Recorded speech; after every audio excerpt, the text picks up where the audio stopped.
학생 여러분 안녕하세요. 자, 지금부터 우리 사회복지 실천론 수업을 시작을 하도록 하겠습니다. 여러분, 우리가 지금까지 쭉 이제 사회복지 실천론을 배우고 있는데요.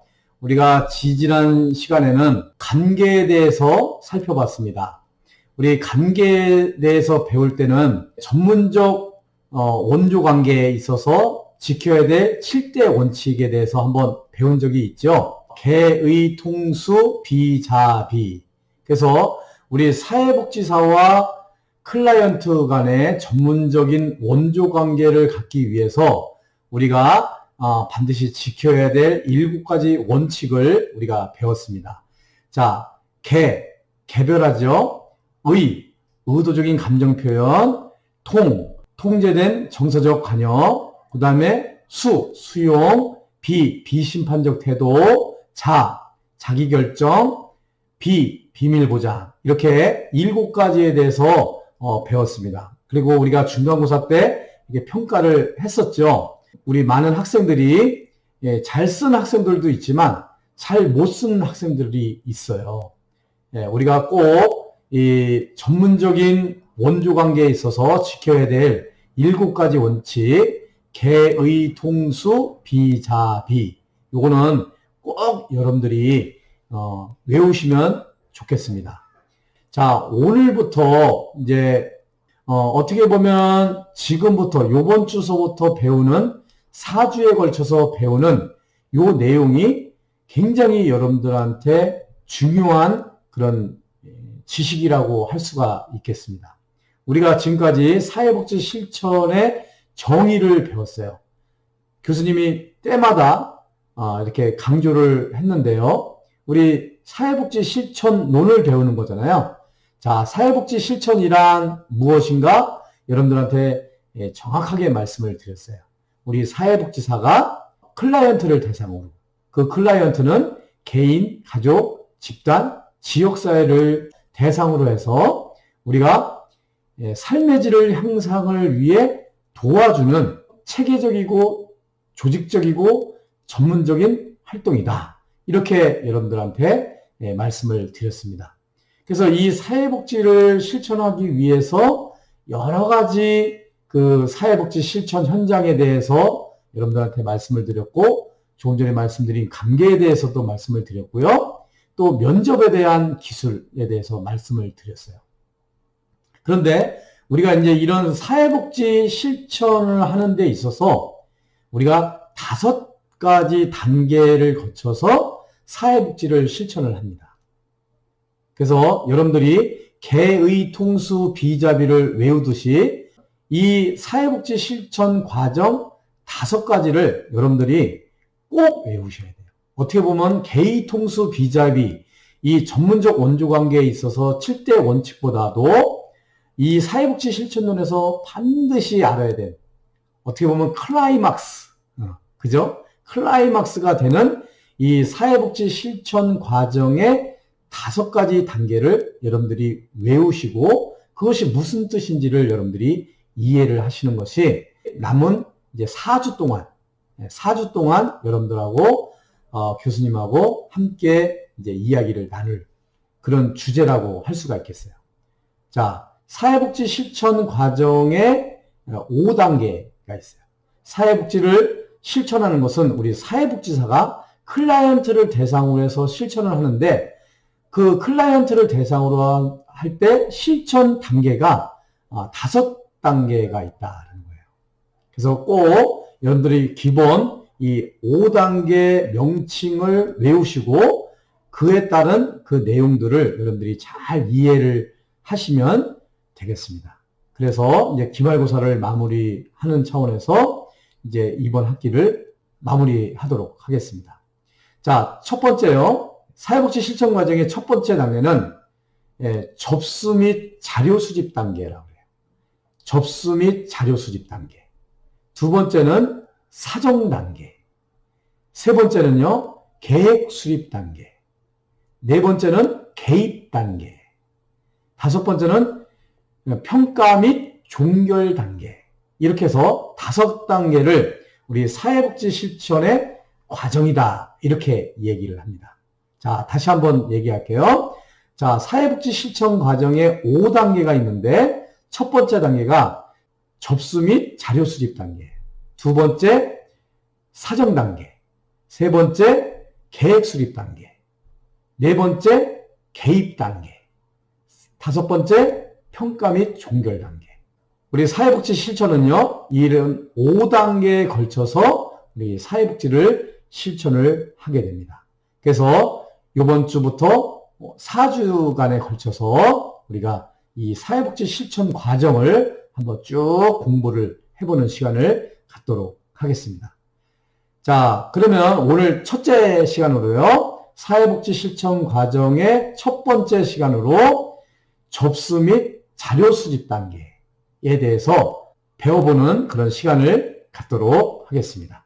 자, 지금부터 파워포인트를 띄워놓고요, 우리가 수업을 진행을 할 테니까요, 여러분들 두 눈을 부릅뜨고 아주 졸리지 않게 집중을 해서 사회복지 실천 단계 첫 번째 단계인 접수 및 자료 수립 단계를 여러분들에게 강의를 시작을 하도록 하겠습니다. 자, 사회복지 실천 과정 첫 번째 단계요, 접수 및 자료 수집 단계입니다. 자, 우리가 총 사회복지 실천 과정 5단계를 말씀을 드렸죠. 그 5단계 중에 첫 번째 단계 접수 및 자료 수집 단계다, 이거죠. 자, 접수 및 자료 수집 단계의 첫 번째는요, 접수 및 참여 유도. 두 번째는 자료 수집. 이렇게 챕터를 가지고 우리가 수업을 진행을 하도록 하겠습니다. 자, 첫 번째, 접수 및 참여 유도예요. 자, 접수의 개념에 대해서 우리가 한번 살펴보면요. 접수는 영어로 말하면 intake라고 그래요. intake. 자, intake를 접수라고 하는데요. 접수란 문제를 가진 사람이 전문가의 도움을 받고자 사회복지기관을 찾아왔을 때 사회복지사가 그의 문제와 욕구를 확인하여 그것이 기관의 정책과 서비스가 부합되는지 여부를 판단하는 과정을 접수다, 이렇게 이야기를 해요.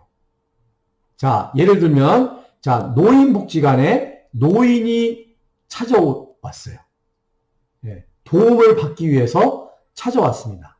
노인복지관에 찾아왔을 때 그 사회복지사는 그 노인복지관에 찾아온 노인에게 어떤 문제를 가지고 있는지, 어떤 욕구를 가지고 있는지 확인을 하게 되죠. 그래서 이 노인이 가지고 온 문제를 우리가 서비스를 제공을 할 수 있는지, 또 우리 기관의 정책에 부합되는지를 그 여부를 판단하는 과정을 우리가 접수라고 얘기를 해요. 자, 노인복지관은 노인 여가복지시설이죠. 여기서는 여가를 즐기는 그런 서비스를 제공을 해요. 뭐 노래교실을 한다든가, 뭐 서예교실을 한다든가, 탁구, 당구를 한다든가, 또 때로는 노인복지관에서는 노인 일자리를 담당하는 그런 업무들, 그런 서비스를 제공을 하지요.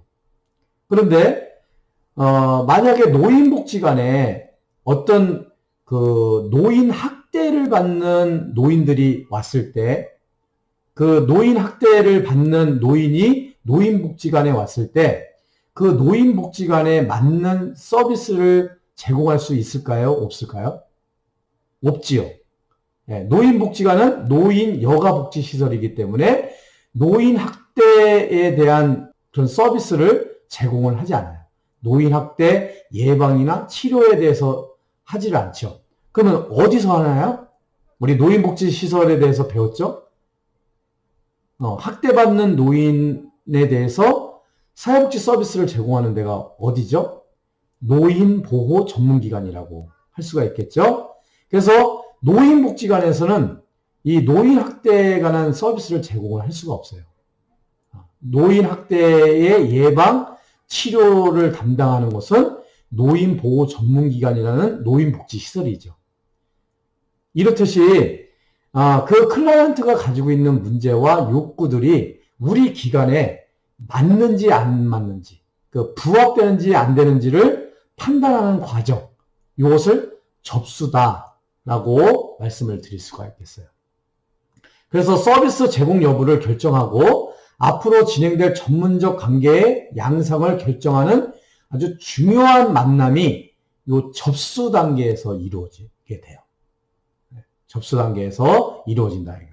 그 예를 들면 사회복지사가 클라이언트와 처음으로 접촉하여 클라이언트의 욕구가 무엇이며 그 기관에서 욕구를 충족시킬 수 있는지에 대해서 결정하는 사회복지 실천 과정의 시작 단계, 시작되는 단계, 이것이 접수 단계다 이렇게 말씀을 드리겠습니다.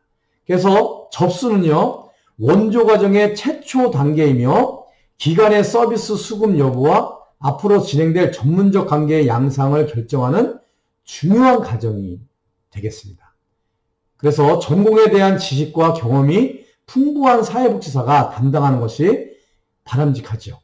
또 기관에 따라서 접수만을 담당하는 인테이크 사회복지사를 따로 두는 곳도 있어요. 그래서 이 접수 단계가 매우 중요한 거예요. 쉽게 말하면 우리가 사회복지 실천 단계의 첫 번째 단계가 접수 및 자료 수집 단계인데, 접수 단계에서 이 첫 단추를 잘못 끼잖아요. 그러면 그 다음에 진행이 어렵죠. 그렇기 때문에 이 접수 단계가 매우 중요한 단계다. 그래서 인테이크 전담 사회복지사, 인테이크 소셜 워커가 있는 곳도 있을 정도로 이 접수 단계는 굉장히 중요한. 자, 그래서 이 접수 단계는요, 우리 사회복지 실천 과정의 첫 단추의 역할을 하기 때문에 이 접수 단계에서 우리가 해결해야 될 과제가 있어요. 반드시 또 이렇게 돼야 돼요. 그 첫 번째가 뭐냐? 관계 형성이에요. 관계 형성. 사회복지사와 클라이언트와의 관계를 잘 형성을 해야 된다 이거죠. 그래서 우리가 전문적 원조관계 7가지 원칙 얘기했잖아요. 개의 통수 비자비. 개의 통수 비자비 이것을 잘 배워두고 여러분들이 머릿속에다가 딱 담아둬야 될 이유는 접수 단계, 사회복지 실천 과정의 첫 번째 단계인 이 접수 단계에서 반드시 필요한 과제이기 때문에 그래요. 관계를 잘 형성해야 되기 때문에 그렇죠. 자, 사회복지기관을 찾는 클라이언트들이 일반적으로 보이는 두려움과 양가 감정을 해소하기 위해서 사회복지사와 상호 긍정적인 친화관계, 즉 라포를 형성해야 돼요. 라포 형성, RAPPORT. 라포를 형성한다는 것은 이 신뢰관계를 갖는다는 거예요. 친화력을 갖는다는 거. 이것을 라포를 형성한다. 그러니까 신뢰관계를 형성한다. 이 관계 형성이 매우 중요한 거죠. 통상적으로 클라이언트들은 이 사회복지기관에 사회복지사를 찾아올 때는 한편으로는 두렵기도 하고 한편으로는 쑥스럽기도 하고 수치스럽기도 하고 이래요. 그리고 양가 감정을 가져요. 양가 감정이라는 것은 양쪽의 감정이에요. 내가 도움을 청해야 되겠다라는 마음이 있으면서도 뭐 이걸 가지고 도움을 청했다가는 괜히 거절을 당하면 어떻게 하지? 하는 그런 마음. 두 가지 마음이 상존하는 것을 우리가 양가 감정이라고 하거든요. 이런 양가 감정을 제거하기 위해서라도 라포 형성을 잘해야 돼요. 이 라포 형성한다는 거 여러분들이 꼭 잊지를 마셔야 되겠습니다. 그 라포가 형성됨으로써 신뢰관계가 형성됨으로써 클라이언트와 사회복지사는 원조관계에 필요한 효과적인 의사소통을 할 수 있고요. 클라이언트는 좀 더 자신의 문제를 드러내고 앞으로의 개입 과정에서 참여하고자 하는 동기를 가지게 될 수가 있어요. 그래서 사회복지 실천 과정의 첫 번째 단계는 접수 단계인데, 접수 단계의 첫 번째 또 단계는 관계 형성. 이 관계 형성을 잘 해야 된다. 이렇게 말씀을 드릴 수가 있겠습니다. 자, 이 관계 형성 매우 중요한 거예요. 이 관계 형성을 잘 하기 위해서의 조건과 특성은요. 첫 번째가 감정이입을 잘해야 돼요. 자, 감정이입. 사회복지사가 클라이언트의 주관적인 경험과 감정을 정확하게 인지하는 능력. 이것을 감정이입이라고 하고요. 클라이언트의 입장이 되는 것이고요. 클라이언트처럼 보고 느끼는 것을 감정이입이라고 해요. 그러니까 쉽게 말하면 내가 사회복지사가 클라이언트의 그 감정에 동조를 해주는 거예요. 함께 보고 함께 느끼는 거예요. 공감해 주는 거죠. 예. 이것을 감정이입이다. 예. 함께 슬퍼하면 함께 슬퍼하고요. 함께 기뻐하면 함께 기뻐하는 거. 이것을 감정이입. 긍정적인 고려는요. 모든 클라이언트는 가치 있는 존재이며 외모나 행동, 환경에 관계없이 존엄하게 대우받아야 한다는 믿음을 갖고 있어요. 이게 긍정적인 고려예요. 이렇게 할 때, 감정이입을 할 때, 긍정적인 고려를 할 때 관계가, 신뢰관계가, 라포가 형성이 될 수가 있다는 거죠. 그리고 온화함. 이 온화함은요, 사회복지사가 클라이언트로 하여금 편안하게 하고 수용되고 이해되고 있다는 것을 사회복지사가 느끼도록 해주는 것을 온화함이라 해요. 온화함, 인자함, 너그러움, 이것을 온화함이라 해요.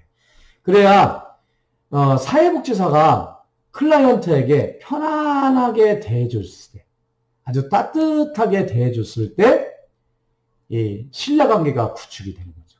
이 관계가 잘 형성이 될 수가 있다는 거죠. 네 번째는요, 진실성이에요. 진실성.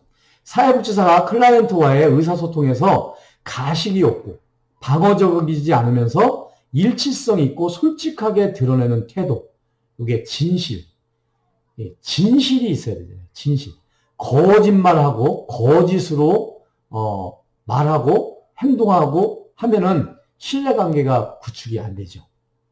그래서 우리가 관계 형성을 하기 위해서는 이 감정이입, 긍정적인 고려, 온화함, 진실성 이런 것들이 갖춰져야만 관계 형성을 잘 할 수 있다. 이렇게 말씀을 드리겠습니다.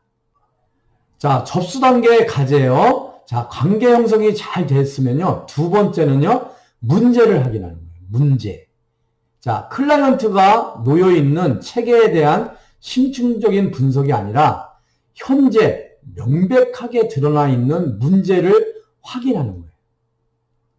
자, 클라이언트가 사회복지사를 찾아왔습니다. 자, 접수를 하러 왔어요. 그러면 클라이언트와 사회복지사가 관계를 잘 형성을 했어요. 그러면 그 다음 단계는 뭘 하냐면 문제를 하는 거예요. 문제 확인을 하는 거예요. 어떤 일 때문에 오셨습니까? 무엇이 불편하십니까? 어떤 점이 어려우십니까? 어떤 도움을 저희가 드려야 됩니까? 라고 하는 것은 문제를 확인하는 거예요. 자, 문제란 클라이언트가 기관에 찾아와서 호소하는 어려움을 우리는 문제라고 이야기를 해요. 클라이언트가 기관에 와서 저 일자리를 좀 구해주세요. 그러면 이 사람은 일자리가 없기 때문에 찾아온 거예요. 클라이언트가 찾아와서 저기 탁구를 좀 치고 싶습니다. 운동을 좀 하고 싶은데요. 여기에 그런 시설이 있습니까? 라고 하면은 그 사람은 건강의 문제를 가지고 건강해지려고 찾아오는 거죠. 예, 이렇게 문제의 정의는 클라이언트가 기관에 찾아와서 호소하는 어려움을 우리가 문제다. 이렇게 말씀을 드릴 수가 있겠어요. 자, 문제 확인 시에는요. 문제의 성질, 문제에 대한 클라이언트의 태도, 문제의 원인, 클라이언트의 문제 해결 노력과 방법, 또 기관에 요구하는 해결책 등을 알아보아야 하는 것이 문제를 확인하는 거예요. 그래서 정확하게 사회복지사는 접수 단계에서 관계가 잘 형성이 됐으면요. 두 번째, 문제를 확인하는 거다. 자, 세 번째요. 자, 문제를 확인했어요. 자, 그러면 우리 사회복지사가 클라이언트를 도와주려고 해요. 도와주려고 하는데 클라이언트가 적극적으로 참여할 수 있도록 하는 것이 굉장히 중요해요. 그 적극적으로 참여할 수 있게끔 해주는 것을 우리는 클라이언트의 동기화다라고 이야기를 합니다. 자, 원조 활동의 성공은요, 변화에 대한 클라이언트의 동기에 달려 있으므로 클라이언트를 변화 과정에 적극적으로 참여하기 위해서 클라이언트를 동기화시키는 것이 초기 단계의 아주 중요한 과제예요. 자, 우리 클라이언트를 크게 구분을 하면요, 자발적 클라이언트와 비자발적 클라이언트, 이렇게 두 가지를 구분을 할 수가 있는데요. 자발적 클라이언트는 뭐냐면요, 스스로 그 문제를 인식을 하고 그 문제를 해결하려고 복지관이나 이 사회복지사를 찾아온 사람들을 자발적, 스스로 찾아온 사람이라고 해서 자발적 클라이언트라고 그래요. 이 자발적 클라이언트는 이 동기화가 그래도 어느 정도 스스로가 돼 있는 사람들이에요. 거의 참여율이 높지요. 그런데 반대로 비자발적 클라이언트가 있어요. 자, 클라이언트는 복지 대상자라고 말씀을 드렸죠. 비자발적 클라이언트 같은 경우는 내가 스스로 온 게 아니라 다른 사람에 의해서 의뢰가 된 사람을 비자발적 클라이언트라고 얘기를 해요. 이런 사람들은 자기가 심지어는 어떤 문제를 가지고 있는지조차도 모르는 사람도 있어요. 설사 그 문제가 무엇인지 알고 있다고 하더라도 다른 사람에 의해서 의뢰가 된 사람이기 때문에 이 클라이언트의 동기화는 굉장히 중요하다라고 할 수가 있겠어요. 그래서 제일 중요한 거는 이 관계 형성이 중요하고요. 문제가 확인된 다음에 그다음 중요한 것은 참여할 수 있도록 이 동기화 시키는 것, 이것이 굉장히 중요하다. 우리 사회복지사들은 이렇게 참여를 유도할 수 있는, 동기를 유발할 수 있도록 하는 그런 기술들을 잘 익혀야 되겠죠. 자, 접수 단계의 과제 네 번째는요, 기관의 서비스에 대한 정보를 제공을 하는 거예요. 자, 사회복지사는 클라이언트에게 기관의 정책과 자원, 또 도움을 줄 수 있는 서비스의 내용과 절차에 대해서 분명하게 설명을 함으로써 클라이언트에게 서비스를 선택할 수 있는 기회를 제공을 하는 거예요. 자, 클라이언트가 찾아왔습니다. 자, 만났어요. 사회복지사하고. 자, 라포를 형성했어요. 신뢰관계를 구축을 했어요. 그 다음에 문제를 확인했어요. 또 참여 동기를 했어요. 동기화를 했어요. 그런 다음에 클라이언트한테 우리 사회복지관에서는 이런 정책을 가지고 있고 이런 자원을 가지고 있고요. 이런 부분들에 대해서 도움을 줄 수 있습니다. 라는 그 서비스의 내용과 절차에 대해서 설명을 해주는 거. 이게 정보 제공이에요. 그렇게 정보를 제공해 줌으로써 클라이언트가 어떠한 서비스를 받을 수 있는지, 또 이 복지관, 이 시설에서는 어떠한 일을 할 수 있는지를 클라이언트가 알 수 있게끔 해줘야 된다는 거죠. 자, 관계 형성 단계에서 기관과 사회복지사가 제공할 수 있는 원조의 한계에 대해서도 클라이언트가 현실적으로 이해할 수 있도록 도와줄 필요가 있어요. 우리 기관에서는 요 정도까지, 요 부분까지 우리가 서비스를 제공할 수 있습니다. 우리가 할 수 있는 것은 여기까지고요. 우리가 할 수 없는 한계는 여기까지입니다. 라는 그런 정보를 제공함으로 인해서 클라이언트가 신뢰관계를 가지고 어떤 문제를 해결하고 욕구들을 충족해 나갈 수 있는 그런 사회복지 실천이 이루어질 필요가 있겠죠. 자, 그러면 이제 다섯 번째요. 다섯 번째, 서비스 수혜 여부를 결정하는 거예요. 서비스 수혜 여부를 결정하는 과제를 가지고 있습니다. 클라이언트에게 서비스에 대한 충분한 정보를 제공함으로써 클라이언트가 서비스를 받을지 안 받을지, 이 기관, 이 시설을 이용할지 안 할지 여부를 결정하도록 해야 돼요. 자, 여기서 우리 개의 통수 비자비 이렇게 얘기했죠? 이 자기결정권이에요. 그래서 이 자기결정권, 그 클라이언트 스스로가 이렇게 정보를 제공한 상태에서 내가 이 서비스를 받을지 안 받을지를 결정을 할 수 있는, 스스로 결정할 수 있도록 하는 거. 우리가 전문적 원조관계에 있어서 개의 통수 비자, 네. 자기결정권을 인정을 해주는 거죠. 그래서 스스로가 서비스를 받을지 안 받을지 그 수혜 여부를 결정하도록 하는 것을 서비스 수혜 여부를 결정한다라고 할 수가 있겠죠. 기관의 입장에서 클라이언트가 서비스를 받을 자격 요건이 갖추어져 있는지 여부를 검토하고 결정하는 것도 또 매우 중요하죠. 다 상담을 했는데, 접수를 했는데 우리 노인복지관을 이용할 수 없는 65세 이상이 돼야 노인인데 64세다. 아니면은 뭐 60세다. 그러면은 복지관을 이용을 할 수가 없겠죠. 노인을 대상으로 하는 복지시설이기 때문에 이런 부분들도 우리 사회복지사가 접수 단계에서 걸러내야 될 그런 부분들이라고 할 수가 있겠습니다. 자, 이제 세 번째요. 서비스 수혜 여부를 결정할 때 클라이언트의 자기결정권이 최대로 존중돼야 돼요. 좀 전에 말씀을 드렸죠. 여건이 허용되는 범위 내에서 법적 강제 규정 이외의 사항에 대해서도 다양한 선택권을 허용할 수 있도록 이렇게 해야 되겠습니다. 자, 그래서 우리가 접수 단계의 과제에 대해서 우리 5번째까지 이제 했어요. 자, 6번째, 우리 접수 단계의 과제로서 6번째 우리가 해야 될 것은 의뢰입니다. 의뢰한다.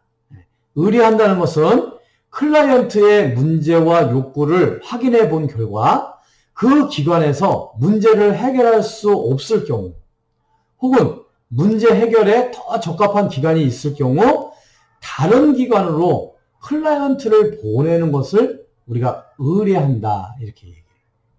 의뢰한다.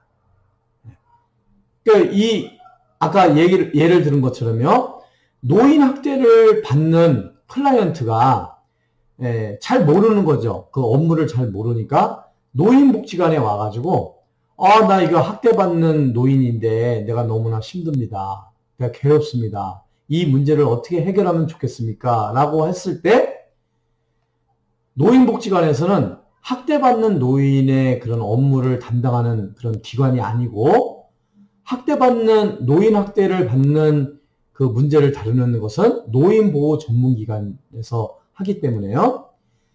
노인복지관에서 이러한 노인들의 어떤 접수를 받을 단계에서 접수를 받아주면 안 되겠죠. 왜냐하면 내 고유의 업무가 아니니까. 이럴 경우에 그 노인을 노인보호 전문기관에 이렇게 보내는 것을 우리가 의뢰를 한다, 이렇게 얘기를. 그래서 이 의뢰는 다른 기관으로 클라이언트를 보내는 것을 의뢰다, 이렇게 말씀을 드릴 수가 있겠어요. 그 의뢰 시에는 반드시 클라이언트의 동기가 필요하고 다른 기관에서 제공되는 서비스와 기관에 대해서 클라이언트와 충분히 토론을 해야 해요. 그리고 클라이언트가 거부감을 느끼지 않도록 정서적으로 지지해 주어야 되고요. 적절한 정보를 제공을 해주는 것이 이 의뢰 단계에서 이루어질 거예요. 학대받는 노인이 노인복지관에 왔는데 나 몰라라 한다든가, 또 노인보호 전문기관에다가 보내면서 노인보호 전문기관에 대해서는 아무런 정보를 제공을 하지 않는 거예요. 그러면 이 노인 입장에서는 되게 불안하겠죠. 네, 불안하겠죠. 노인복지기관에서 일하는 그 사회복지사들은 이런 시설의 구분을 알지요. 그 사회복지 실천 현장에 대해서는 아는데 이 클라이언트들 같은 경우는 여기서 이 업무를 담당을 하는지 이런 서비스를 제공할 수 있는지를 잘 몰라요. 그럴 경우에 이제 노인복지관은 이런 일을 합니다. 또 노인보호 전문기관이라는 것이 이렇게 있는데 이곳에서는 우리 할아버지, 할머니가처럼 학대받는 어르신들을 보호해주고 또 케어를 해주는 기관입니다. 제가 할머니, 할아버지를 그곳으로 소개를 해드릴 테니까요. 그쪽에 가서 서비스를 받으시기 바랍니다. 어떻게 동의하시죠? 이렇게 말씀을 드리고 그 노인보호 전문기관에다가 이렇게 의뢰를 하는 거예요. 연결을 해주는 거죠. 이렇게 할 때 우리가 의뢰가 제대로 이루어진다. 이렇게 말씀을 드릴 수가 있겠습니다. 자, 일곱 번째는 원조가정에 대한 안내입니다. 원조가정에 대한 안내. 자, 원조라는 것은 뭐예요? 사회복지사가 클라이언트를 도와주는 것을 우리가 원조. 도와주는 과정, 이것을 원조 과정이라고 하는데, 다른 말로 표현한다면 실천 과정이다. 우리 사회복지 실천 과정이다. 라고 할 수가 있겠어요. 그래서 이 원조 과정, 우리 실천 과정에 대한 그 안내, 우리가 전문적인 용어로 쓸 때는 실천 과정이다 이렇게 얘기를 하지만 클라이언트 입장에서는 원조를 도움을 받는 거잖아요. 원조 과정이라고 표현을 하게 되죠. 자, 원조 과정에 대한 안내를 하게 돼요. 자, 어떻게 하냐면 클라이언트에 대한 서비스 수혜 여부가 결정된 후에는요, 사회복지사는 클라이언트에게 서비스 수혜에 대한 자격, 조건, 또 원조 순서, 그리고 원조 과정에서 사회복지사와 클라이언트의 역할 등에 대해서 설명을 해줘야 돼요. 뭐 예를 들면 상담을 한다든가, 그러면 상담은 총 10회에 걸쳐서 상담을 하게 됩니다. 상담 장소는 어디입니다. 상담은 10회를 하는데 무슨 요일에 몇 시에 상담을 하게 됩니다. 그리고 상담사 선생님은 누구누구입니다. 그리고 상담을 통해서 이런 효과가 있습니다. 이렇게 해결이 됩니다. 등등의 이 과정, 원조 과정에 대한 안내를 잘 할 필요가 있어요. 그러니까 접수 단계에서 그냥 그거 끝나버리면 접수만 띡 하고 끝나버리면 안 되는 거죠. 그래서 반드시 원조 관계에 대한 안내가 필요하다는 거죠. 자, 필요시에는요, 서비스와 관련된 법규라든가 정책 및 클라이언트의 권리에 대해서 설명을 해줘야 되고요. 또 비밀 보장의 한계에 대해서도 알려줘야 돼요. 때로는 우리가 개의 통수 비자비 이렇게 얘기를 했잖아요. 마지막에 비가 비밀 보장이잖아요.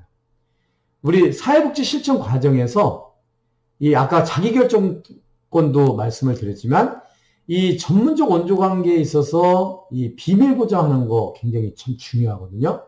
그런데 때로는 이 비밀 보장이 안 되는 경우가 있을 수가 있어요. 그럴 때에 대해서 비밀 보장의 한계에 대해서도 알려줘야 되는 거죠. 그 다음에 서비스의 기관, 언제부터 언제까지 상담 서비스를 진행을 합니다. 언제부터 언제까지 일자리를 마련을 해서 일을 하실 수 있습니다. 언제부터 언제까지 노래교실을 합니다. 이렇게 기간에 대해서 설명을 하고요. 시간은 오전이냐 오후냐 오후에 몇 시냐 시간을 얘기를 해주는 거고요. 장소는 어느 곳에서 하는지, 또 빈도는 주 1회인지 주 2회인지 그 빈도에 대해서 이야기를 하고요.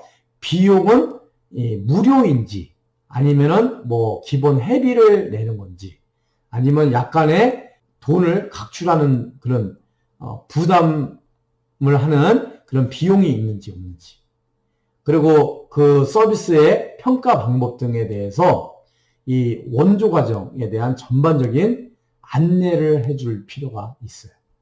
안내를 또 해줘야 돼요. 이게 접수 단계에 있어서의 우리 과제다라고 할 수가 있겠습니다.